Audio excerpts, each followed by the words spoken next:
Thank you very much. 22 years is a long time to watch this grow from what it was to what it is. We used to be able to say what it was. We don't know how to say what it is because there's so many minor cons going on. And the industry has exploded. And as long as we keep selling something that we don't deliver, it's going to just get bigger. So I think it's important to keep selling security to people who keep needing it. Kind of like self-help books. If they worked, there wouldn't be another one, you know? But that's just an aside. It's great to be here. I do want to mention just briefly that last year when I spoke, I addressed a pretty serious issue, which was the traumatic impact of security work and intelligence work on professionals who do it over a prolonged period of time.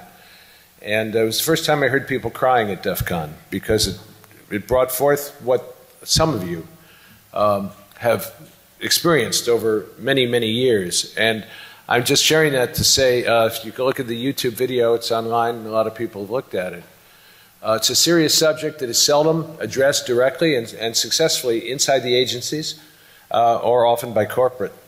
And yet it gets bigger and bigger as the space gets bigger and bigger. So I invite you, if you have any insight or anything to share with me, to please follow up on that.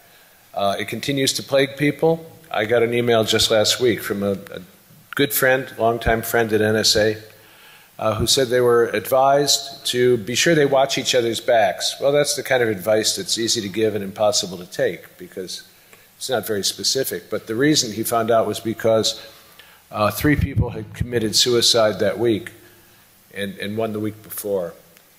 And I did quote a friend at, a fellow at CIA who said he bears through his life 23 suicides.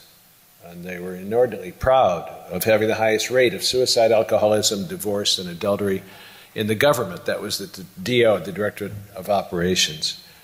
That's the sobering part of the talk. Keep in mind, it's an uphill climb to get people to look at it, including people who are suffering from it, because there are antidotes. We all bear scars, but there are ways we can live with them more successfully than some other ways. So that's what that's about, is looking at all the different things we can do to ameliorate the impact of what it does to us over time to do this work and to engage with people who are on the cutting edge. Well, what I want to do today, it's not a very sexy topic, privacy, why it's gone. Everybody knows it's gone, and you could do a very short speech on that. I was in Amsterdam not long ago, and I was talking to a friend who works at a pretty high level, and asked if we will ever get back any semblance of protection of freedoms from intrusion and privacy. And she said in a tone that I'll never forget, "Oh, Richard, of course not. Of course not. Because the technologies of intrusion and surveillance are so deeply embedded in all of our means of working, living, and communicating with one another today, and it is so profitable to have them and so unprofitable to remove them, that we will never get back the freedoms that we thought we had." So she sounded kind of like Michael Corleone in The Godfather when Kay said, "But Michael, senators don't kill people." And Corleone said, "Okay, who's being naive now?" Implying that senators did indeed kill people. I should ask at this point, because of something that just happened to me, how many of you know what I mean when I say The Godfather? How many of you? Okay, good, good. Let me do a test, because if it happens here, then I know I've got to make some changes. I was doing a talk for a pretty sizable audience, and in Montreal, and I referred to Chinatown. Jake Gittes saying, when they said, "Come on, it's Chinatown, Jake, it's Chinatown." And someone came up and said, "Nobody knows what you mean." How many of you have seen the movie Chinatown? Okay, that's pretty good. How many of you have seen the movie The Conversation?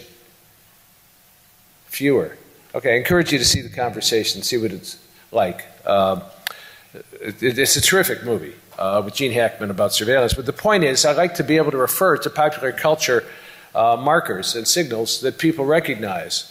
And I learned my lesson when Adam Shostak got up after me, and all he had were slides from Star Wars and Rogue One, and everybody knew exactly what he was talking about whenever he used them. We'll touch on that a little later. So everybody knows that privacy in the way I just referred to it is gone, but that's the view on the ground. And I want to take us up to maybe 30, 40, 50, 60,000 feet to look at what it really means that privacy is gone, because of what it means that our identity has so radically been altered by the digitalization and other factors in the world of the 21st century, that privacy is literally non-existent. It's not whether we can recapture it or have it. It's that it doesn't exist in the same way that it existed. And I want to talk about why that is with a broad view over what's happened to society, including a look at a few things like words over the last few hundred years. Privacy is defined as freedom from damaging publicity, public scrutiny, secret surveillance, unauthorized disclosure of one's personal data or information as by a government, corporation, or individual, as if ordinary citizens have a right to privacy. When I read that definition, it's laughable, because all of that is gone. We do not have that freedom. We are not free from any of those things, and I don't think we will be. But what I want to do is try to get us to see that the 20th century framework within which we think about these things and our identity is effectively ending. And it's very important to know who you are so that you can determine what you do with effectiveness and some clarity. When the VGA cable comes, if it ever comes, I'll put a picture up or two, but let me get into the talk. I'm going to start with a quote from Nietzsche. You like to do that at DEF CON because everybody reads Nietzsche, right? He said, with the unknown, one is confronted with danger. In other words, somebody says something to you that's totally unknown. It's dangerous. It causes discomfort and great care. And the first instinct is to abolish the pain of being in those states. So this is his first principle. Any explanation is better than none. And since at bottom, what you really want to do is get rid of the oppressive information or representation, you're not too particular about the means of getting rid of them. So the first representation, the first idea, the first theory that explains everything, explains the unknown in a familiar way, using the categories of the past, it feels so good that you call it true. You say, we consider that true. The proof of pleasure is the criterion of truth. In other words, does it alleviate your cognitive dissonance? Does it downplay your anxiety? Does it make you feel better in the face of the fearfulness of the unknown and the new? And so the fear is the real problem that confronts us. And therefore we have to abolish that feeling. And the strange and the new and the hitherto unexperienced must disappear into habitual, comfortable, familiar explanations. And that's why he says, too, we must tell stories that are untimely, by which he means the consensus reality in which we live at any given moment is our time, but the truths that are coming at us faster and faster, of the kind I'm speaking, are untimely. We are speaking to a future state which is already here, but as Gibson said, unevenly distributed. In other words, truths, the deepest truths you believe about who you are and your identity, are illusions that we have comfortably and conveniently forgot were illusions in order to live with them. And truths held collectively by a group or organization have to be confronted on behalf of a future people that will not hold those truths naively. So we often embrace truths by which we live because they make us feel better and alleviate cognitive dissonance, but they're not true. What's true is what's real. And as Philip K. Dick said, reality is that which, when we refuse to believe in it, won't go away. And here we are living inside of Philip K. Dick. Now, how many of you know who Philip K. Dick is? Okay, pretty savvy crowd on edge thinkers. Now, I spoke in Canada about privacy about 4 years ago, and I thought I don't have to ever change the speech I give in Canada because it's the same issues year after year after year. And I spoke for the ministers of privacy not long ago and tried to give a different slant on it. And one of the ministers of privacy from British Columbia said, that was a very provocative keynote, but let us hope it's not true. And did not realize she was a proof of concept of that Nietzschean statement I just made, which is, it's provocative, but I don't want it to be true. And therefore, because my job is to be the minister of privacy, I have to treat it as if it is not true, even though I know it is. Okay? Man's plugging stuff in here. Let me make sure the soft porn is not running. Really like the hardcore stuff.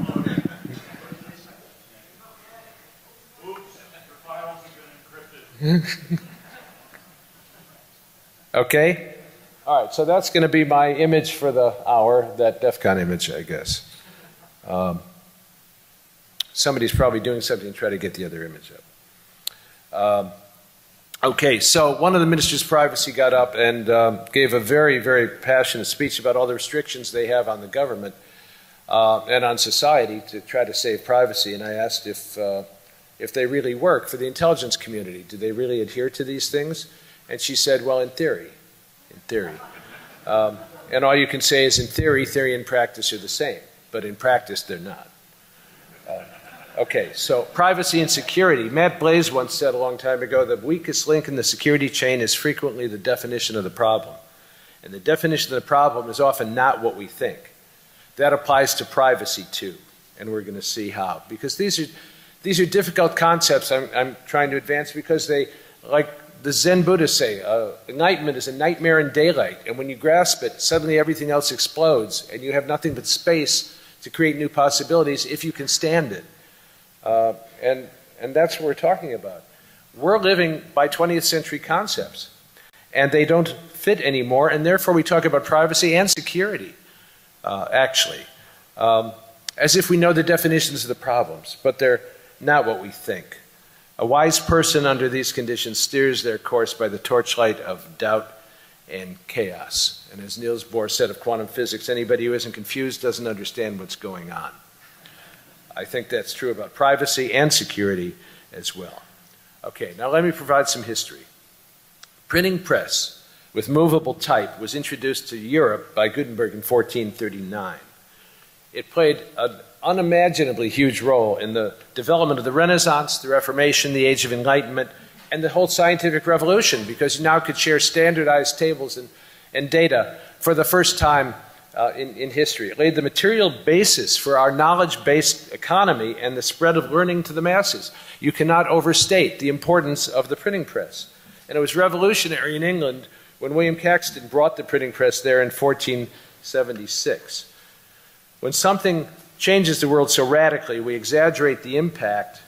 Think of what we said about the internet when it first came, but in the long term, we always underestimate the impact. Again, think of the internet. The printing press, like the internet, like digital reality, is an engine of revolution that is now a catalyst for revolution in all the other areas as well, bio and nano and space technologies and material science. And the acceleration of change has made change happen faster and faster. So we usually respond to this the way Virginia St. Pierre said we do to grief. First by denying it, and then we get angry about it, and then we get depressed, and then we negotiate with it, and finally we accept it. But remnants of past behaviors, no, you're not getting an image. Don't worry about it. Okay, don't worry about it. It was beautiful and it was very important, but don't worry about it. I'll look at it. It's the cover of the third volume of my novel, Foam, and it says, "Identity is Destiny." And it shows a man standing before the universe. It's a gorgeous picture. It really is a gorgeous picture.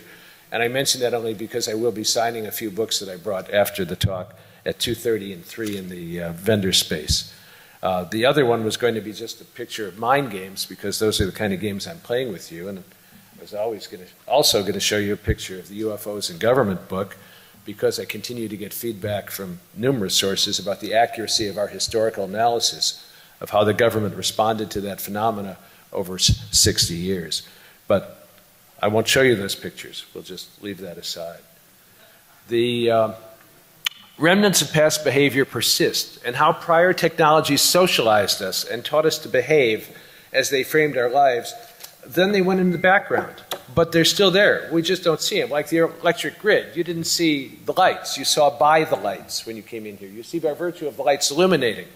But electric lights like these are only 125 years old. We're barely up from the swamp. We're new creatures in the galaxy, and so arrogant and proud like a toddler. But it's new. But you still don't see the power grid. You don't plug in all of your equipment and say, "I'm going on the power grid now." So shh, quiet, I'm on the power grid. You don't even see the power grid. But if somebody came back here from the 19th century and looked at the landscape around us, probably the first thing they would notice is all the lines and dynamos that are emblems of a power grid that they never experienced. And it goes into the background. The first automobiles had sockets in the dashboard for buggy whips, because buggies drawn by horses had sockets in which to put the buggy whips. Then after a while, they stopped making cars with holes for buggy whips. A friend remembers when, this some time ago, this is a historical statement, when they were firing cannons, it was during World War I. That's how far back I go, right? And there were people standing there when they fired the cannons with their arms out like this, at attention. He said, what are they doing? And he said, they're holding the horses, because the cannons spook the horses and they have to hold the bridle. And he said, but we don't have any horses anymore. It's all mechanized. And there was that dull look of, so the people holding the horses stayed long after the horses were gone. That's what we do. And when Caxton brought the printing press to England, printing revolutionized the world and the social worlds in which people lived. The religious world, the scientific world, the cultural world, everything. They had to choose a dialect in which to print, and that became what we called Standard English. And as Standard English permeated a larger and larger group, it permeated what we later called England, which did not exist yet until the social institutions that supported it had been created by the technologies which people no longer saw as causal but were. So the language printing imposed homogenized the culture over time, and political and economic and social consequences followed. So it changed how we thought. It changed more fundamentally who we were. Now, we need the language to use to understand who we have become, that we are in the process now of inventing. You can't think what you can't say. And the language of the past is inadequate to describe what a human being has become today by virtue of technologies. I'll give you an example of words that you use all the time that were invented during a very fecund period, a very fertile period, 1918 to 1923, after World War I, when the flapper era had exploded, and the good feeling era followed before the Depression. These are words which did not exist before then. Cool, extrovert, fascist, mass media, debunk, encode, hypermodern, multi-purpose, power play, teenage, which was invented as a stage of life at the same time. Post-feminist, biracial, slinky, sadomasochistic, homosexuality, fundamentalism, psyching, devalue. One of my favorites, because I can't imagine a Samuel L. Jackson movie without it. The word motherfucker came into play in 1918 for the first time. One can only imagine the circumstances under which that took place. Right? French kiss, fuck off. I'm not telling you to fuck off. I'm telling you that's a phrase. Deflationary, merchant bank, arbitrage, I can go on and on and on. These did not exist, but now we can say them and think them because the language emerged to describe new social and cultural realities that previously we had no way of identifying. It's like hacker. You know what's happened to the word hacker right over time. It used to mean a hacker. When I first started speaking at DEF CON 4, it was a convention of hackers. Now there are some. We used to play Spot the Fed here. Now you're all fed, so we play Spot the Hacker. It's a more appropriate game. Well, what is a hacker today? Well, you hear black hat hacker, gray hat hacker, and white hat hacker. Tell you the real definitions of those. A black hat hacker is a hacker. Okay? A gray hat hacker is a hacker who put the truth down somewhere but knows where he put it. A white hat hacker is someone who put the truth down somewhere and forgot where it is. In other words, I haven't met yet a white hat hacker who is only a white hat hacker. It's a definition of convenience. Because in the old days, at any rate, the only way you learned by hacking, the only way you learned to hack was by hacking. And it was a passionate commitment to doing anything you needed to do, to look at things in a new way and learn from them. We need new language to articulate what we experience and grasp the nature of the context in which we live. We need new language today to discuss ethics, spirituality, and identity and privacy. The weakest link in discussions of privacy is the definition of privacy, and the definition of privacy is not what we think. Let us give true props to what this technology has done. When we invent a technology like this, Langdon Winter, computer scientist, said, society also invents the kinds of people who will use it. Older practices, relationships, and ways of defining identities fall by the wayside. New practices, relationships, and identities take root. In case after case, the move to computerize and digitize means pre-existing cultural forms have suddenly gone liquid, like an ice cube in your hand, losing their former shape as they are restructured for computerized expression. And as these new patterns solidify, both useful artifacts and the texture of human relations that surround them will be much different than what existed previously. In other words, I'm trying to emphasize how big this really is, and yet our minds keep it small in order to let us live in it day by day. It wasn't long ago that people spoke of going on the internet. I mean, really not long ago. But I talk to children today who don't know what it means to go on the internet because they are always on the internet. And I could show you a picture if they could get the technology to work. It's very complicated. Of a recent dinner. I moved to Minneapolis, which is a great city, and my wife and daughter and 2 grandchildren were sitting and eating, and every single person, except me, who had a digital camera to take the picture, was on an iPad or an iPhone in the booth. And I have to believe some of them were texting each other so that the communication among the family was not totally down. But from the bleeps and squeaks of the games the kids were playing, I don't think that's what was happening. So, new technologies socialize us to their context. Telephone voices sounded weird back when the telephone was invented. They sounded unnatural. And yet, when the internet first came forward, somebody at a radio station wanted to interview me about all this, and she said, call me, don't send me an email. I want to speak to a real person. And I had to explain how telephones work. It was electronic signal, blah, blah, blah. It wasn't a real person. And yet today you get an email or a text from a real person, you assume it's real. Well, and then there's that whole other problem that it often isn't, but that's a totally different question. Okay, so I talked about England briefly in order to introduce that subject, and when I used the words English and England, I bet you thought we had a common understanding of what we meant, but in fact what we mean when we say the name of any nation state is no longer what it used to be. It isn't the same because the boundaries around nation states have become first semi-permeable and porous, and then they went down. In the 90s, when I was talking to people in the intelligence community about the impact this had on the work CIA and NSA and others were doing, because they've got to be well ahead of us. When I talk to people at CIA about scientific, biological stuff, is keep in mind that anything I tell you was 20 years ago. And anything anybody knows out there is going to be 20 years ago, because we're working a little further ahead than that. And so, how many of you have been to a Shakespeare play in the last year? Really?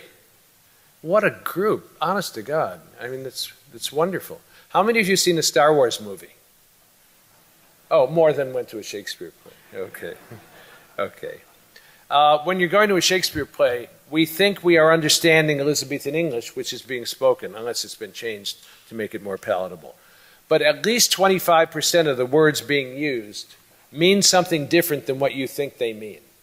In other words, language is a dynamic process in which meanings are constantly changing, adding, disappearing, and morphing. And it's a matrix, a social cultural matrix that evolves evolutionarily as we do, and yet we think that what we say and what we see, by virtue of what we say, is what's real and what's always been, and I'm trying to make the point that it isn't. And the word I want to emphasize is individual. When you hear the word individual, as Shakespeare used it, it meant something, some quality that was unified or indivisible. Now, we're talking about the late 1500s, early 1600s. It did not mean an individual person. When you say, I'm an individual, you think of yourself as an individual human being. That didn't show up for another couple of hundred years. Until the 17th century, 18th century, the definition of individuality meant, quote, the state or quality of being indivisible and inseparable. It didn't mean a human being. In other words, the notion and the appropriation of the notion of what it meant to be a human being, an individual human being, emerged as an emergent property from the cultural and social changes the technologies of the time, and especially the printing press, which I'll get back to, were occasioning. So the change in the meaning of the word individuality is related to the breakup of the entire medieval social, economic, and religious order. We think that is a historical event, but at the time it was monumental and transformational, and so is our own. But if we look at it in too granular a way, we don't see what's happening. The new use of individual helped define a person's place in a society that was emerging into reality as well. Because an individual human can live independently of society and make his or her own decisions. The person has enough knowledge to exist alone without clinging to society, and therefore what it meant to be human fundamentally changed from being just part of a whole to having a boundary around you which defined your identity in the same way that the boundaries around nation states grew during the 17th, 18th, and 19th centuries, and defined nation states up until Westphalia and the treaty that helped define them in a way that no longer holds. I got a good example of this when I was speaking for the FBI, and I was talking about how places, entities invented for this country or to work in this country and to work abroad used to be distinctive, but now foreign and domestic no longer have the same meanings. Any more than natural and artificial have the same meanings. We've blurred those lines so much. And the head of the office, the agent in charge of the Chicago office, the FBI, said, bingo, that explains why I'm getting the reactions I am. What he was talking about was, now the FBI was set up as a police organization in this country. The CIA was set up to do espionage in every other country.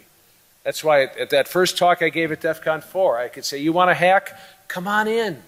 Come in under the umbrella. You get the best tools, the best techniques, and the best mentors in the business if you come into the agency, and you get a get-out-of-jail-free card as well.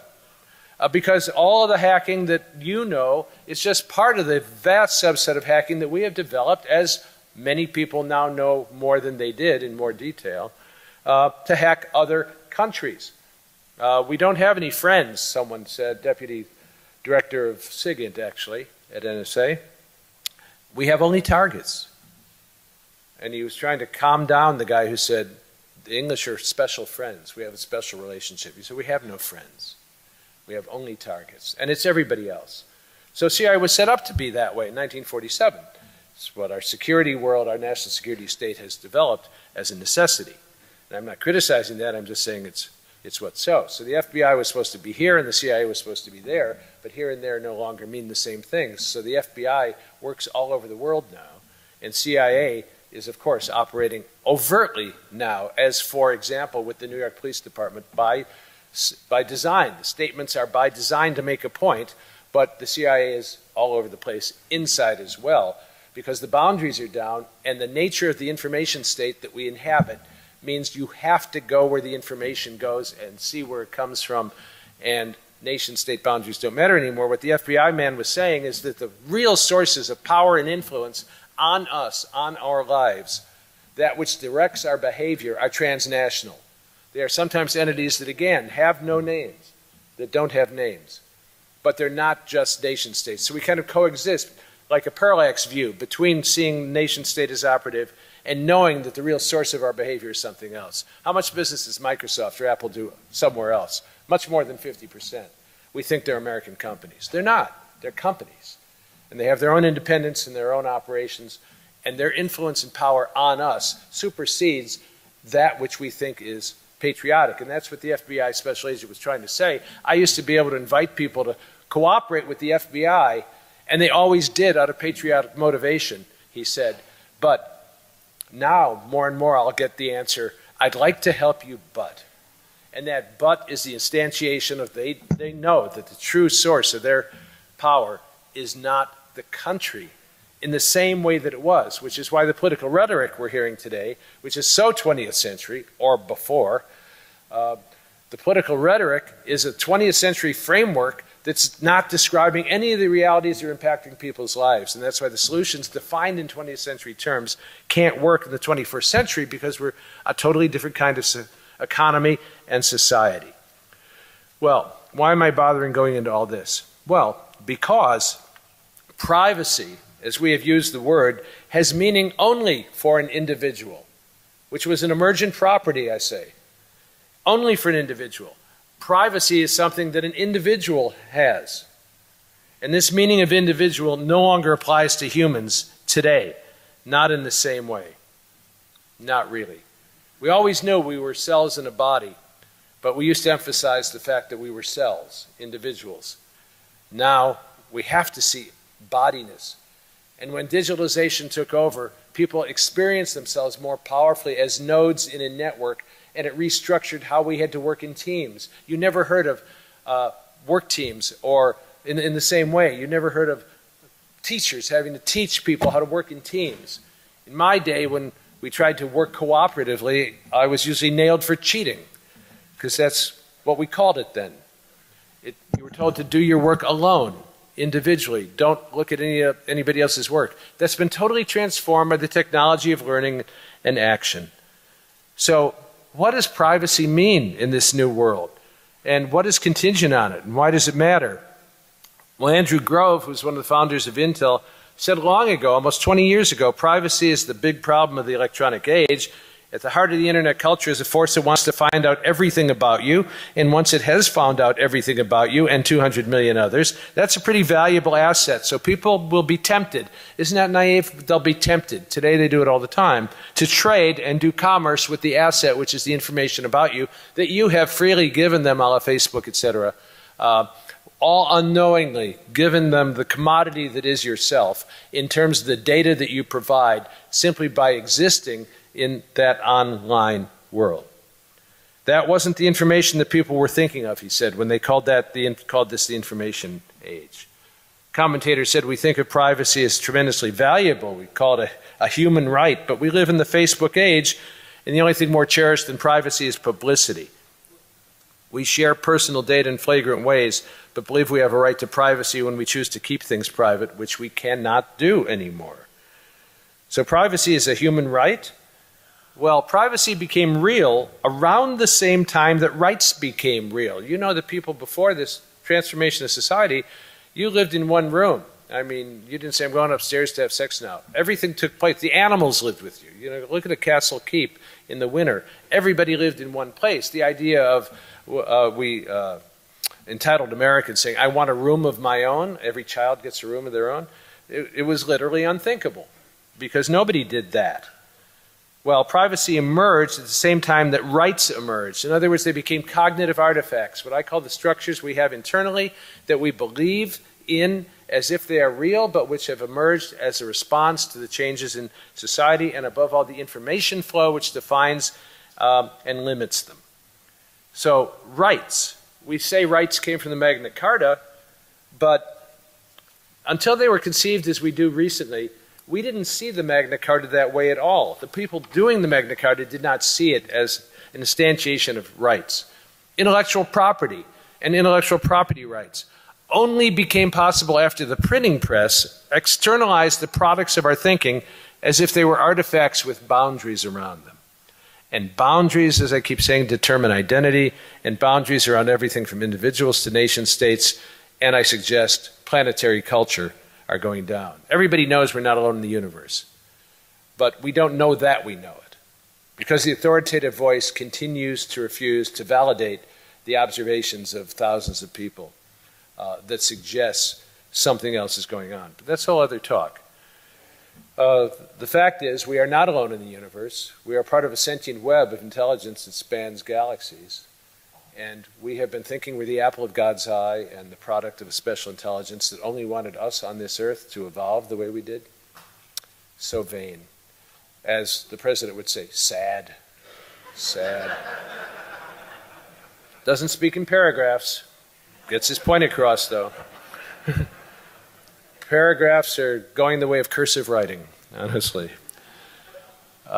Richard Stallman, who many of you know, great GNU guru, defending open source software, said there's no intrinsic right to intellectual property.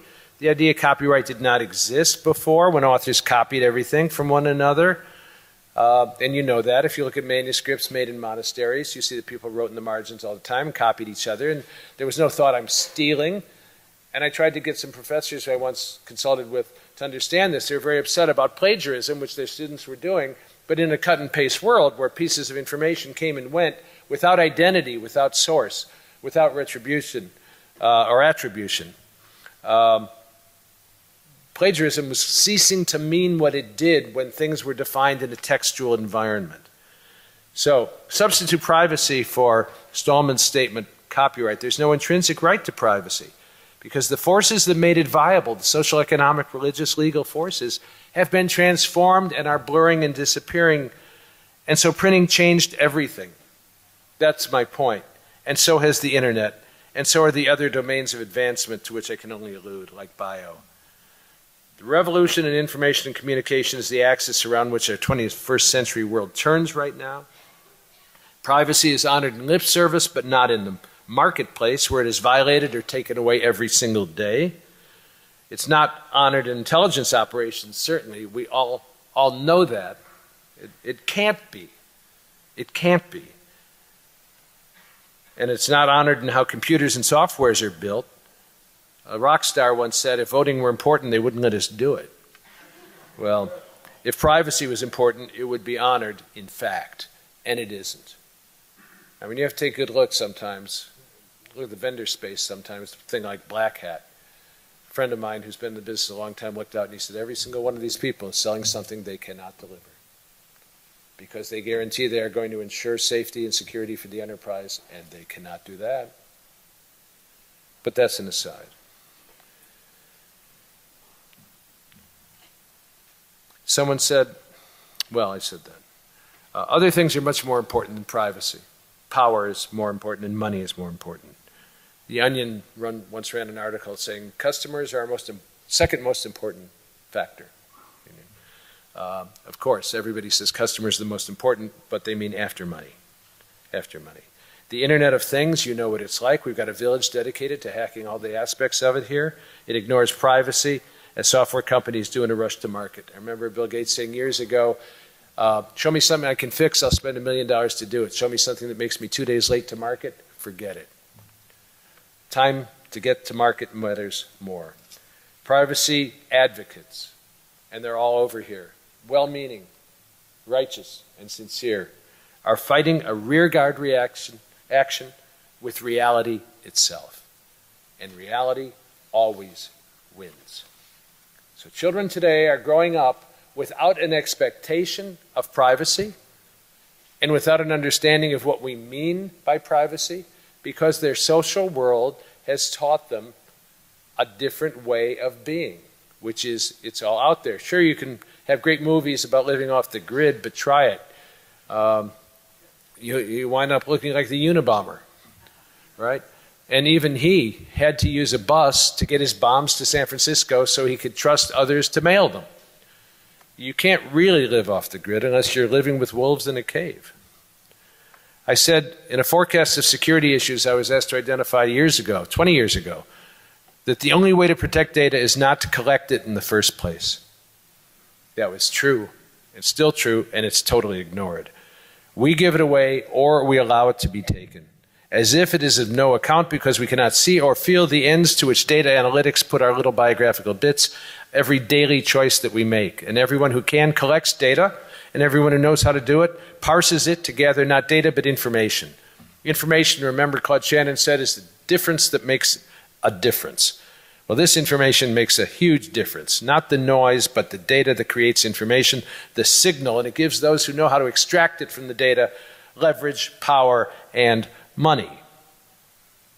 And the bits of data that make up us, our gestalt, our identity, they now are combined at that level of abstraction in different ways. And they see something different when they look at us than we see ourselves. The point of this talk, if you want to take away, is that the level of abstraction at which you can view either an entity, an organization, or a human being determines what you believe is real. And people who do data analytics are looking at a level of abstraction which is so very real, as we all know, but we act as if we are still the 20th century selves that emerged when we were children or growing up, and we haven't really grasped that we are known better than we know ourselves. It's like the Zen statements about the illusion of the self. Well, we believe in ourselves. We believe ourselves are ourselves, and I'm trying to make the point. It's very hard to get. This is why it's a nightmare in daylight if you really grasp it, that the fundamental assumptions we make about damn near everything are no longer workable in the frame we have unknowingly created by participating, as all of us have in this room, in this new technological society. We are not the same people we once were. And so defining who we are and our prerogatives and needs has to be done in light of who we have become. We're talking about identity in Blade Runner. He's looking at the photographs. I know you know that movie, and he said memories. You're talking about memories. Well, now we know we can create memories in different ways. In my talk on biohacking, one of the things I looked at, which my friend at CIA helped me understand, was that we really are working seriously on implanting memories of someone else's experience, not just using techniques to efface memory the way we have in the past, which is what media does. Media creates memory. And then we share a memory as if it's real. And if it comforts us, we become a voting bloc. All right? So Walter Ong looked at all this some time ago, looking at orality and literacy and the technologizing of the word, and he said the shift from orality to literacy and onto electronic processing engages social, economic, political, religious, and other structures and creates an entire difference in mentality, in who we think we are, he said, in who we experience ourselves to be. Writing restructured consciousness, you see. Writing transformed human consciousness. Oral cultures contained human beings who were not the same humans who began to write. And the printing press did it again, and engaging as we do immersively in the digital world is doing it one more time. Our consciousness is literally being restructured in a different way. So, all the arguments against computerization were the same ones they used against the printing press and writing. Plato said the same things when the oral culture was ending. It's going to destroy humanity. No, it's going to transform humanity. And the humanity you thought you were part of is no longer going to exist. Kids today are criticized because they can't multiply in their heads or write cursive. They use Google instead of remembering things. But they don't know any loss from their experience. They experience no loss. Why should I write cursive when I can tap with my thumb or make block letters? Why should I multiply when all I have to do is enter the data and it multiplies it for me? Why should I remember something which is so ready at hand? Why should I ask somebody how to get to grandma's house when all I have to do is pointing at the clock? Watch. Where are we? Wrap it up. You told me you were going to tell me when I had 10 minutes. You should have put it in my presentation. I would have seen it on the screen. Well, sorry. He's telling me to stop. I hate to stop because I love to talk. But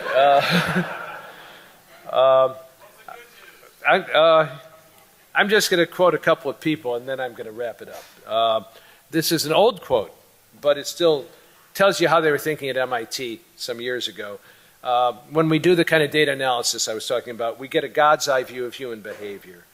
We can tell how they're going to vote. We're going to tell when they can tell when they're getting sick. We've turned society into a laboratory where behavior can be effectively followed, but also we're affecting and changing behavior. And you think you have privacy. We're getting genetic sniffers that when you walk through the space you inhabit, someone will be able to pick up your DNA from the shed skin cells that you are fusing into the air, and they will be able to do a DNA analysis as we increase our ability to do that quickly and cheaply. There is no place to hide. The good news that someone wanted is that it's real, and we can always deal with what's real, but we have to grasp who we really are in terms of what I've been describing. The world cannot be talked about as if it's a 20th century world. Not politics, not ethics, not religions, not anything. And the good news is we can become conscious of this, as we have in the past, and then make reasonable, powerful decisions about who we are in light of it and rethink what it means to be ethical rethink what it means to be human. Because humans have always had a different definition of self-understanding in different cultures, and it's no different now. It's just a different kind of challenge because it continues to change so radically and so rapidly. So those who want to be in the cutting edge will at least know how to surf the waves of information that restore sanity and wholeness and health to the being who is doing this. And that, here more than anywhere else that I go, is you, men and women. Thank you for your attention. Thank you. Thanks.